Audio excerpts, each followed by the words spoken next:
There's a bigger dream waiting for you, just waiting for you to step into it. Everything you try to do is already done. So when I figured that out, what I'm putting out is what's coming back. Let me get real clear about what it is I'm putting out.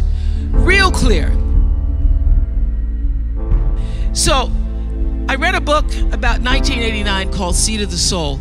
And in that book, Gary Zukav talked about the laws of karma, of the laws of cause and effect, the third law of motion.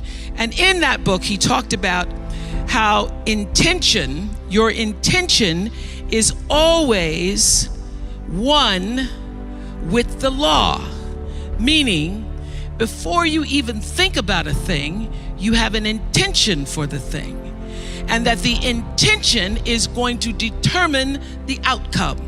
That's why the same people can go to the same church service and somebody walk down the aisle just to be seen to put some money in the church, and somebody else who just goes and just has a little bit to offer.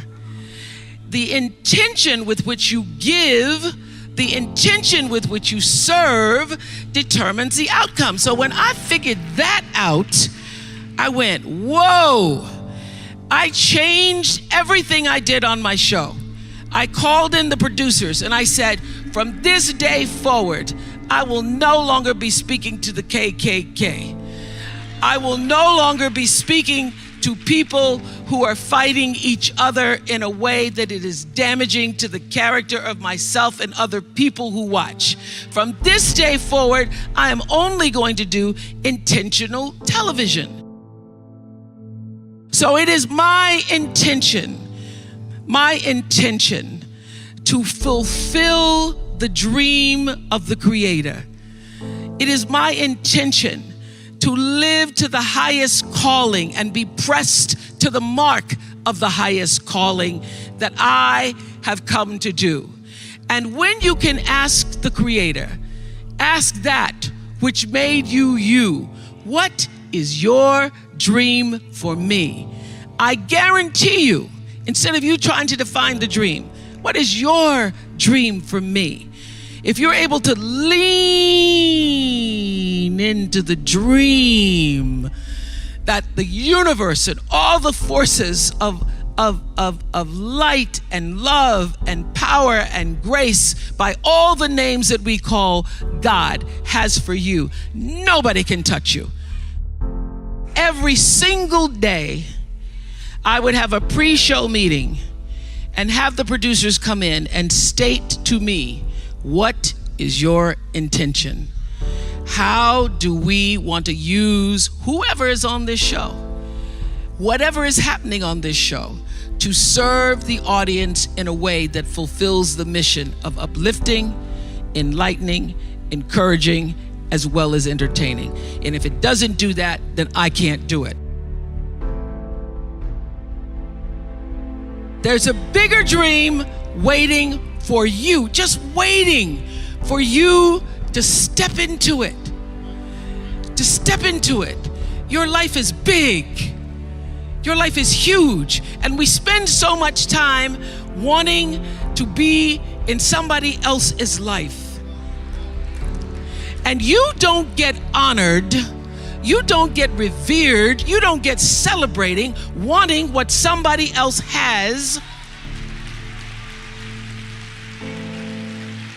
because that which created you, divine intelligence that dreamed you from before your ancestors ever knew they would become your ancestors, that which dreamed the seed of you, wants you to know how special, how wondrous, how mysterious, how complex, how glorious, how phenomenal you are.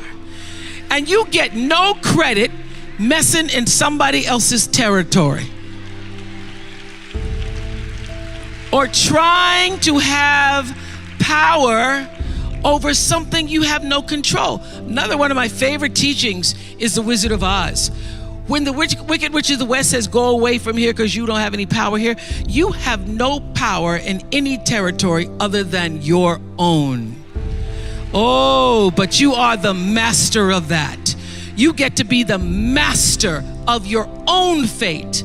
You get to be the captain of your own soul. And if you just manage that, if you just took care of your territory, oh, the glorious, glorious, glorious, wondrous, wondrous opportunities and possibilities that are waiting for you. So the question is, what are you resisting?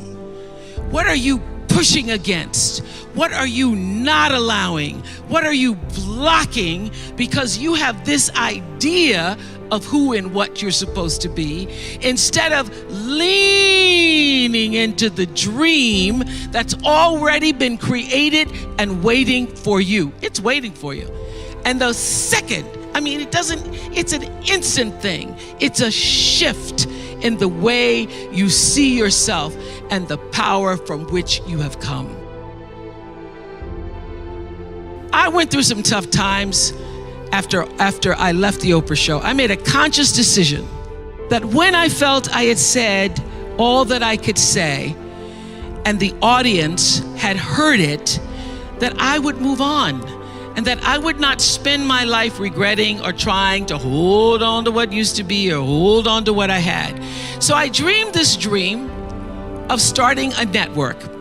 And in the beginning, it was a struggle. It was a struggle because honest to goodness, I did not know what I was doing. I was trying to figure it out.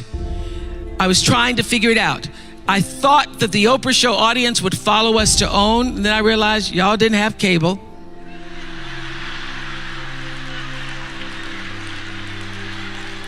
And if you had cable, you did not have the OWN package.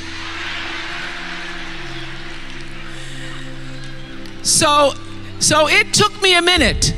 And unlike most people who you get to have your mistakes in private, some don't go right in your life, you get to sulk about it in private. If I make a mistake, it's on the CNN crawl or the CNN news. So when I was in the climb and there were so many wonderful owners, I see Churl Action Jackson here. There were so many wonderful owners, people who said, oh, we're gonna stand with you. We're gonna stand by you. Thank you, Roland Martin. There were so many people who said, listen, we believe that this can happen. So I dreamed the dream along with Tyler Perry, who was my friend, who came to me and said, Tyler said, I'm gonna help you out because Tyler can go home and write a script and direct it, produce it, and shoot it, and do it for less money than anybody in Hollywood. So we started with a foundation of have and have nots.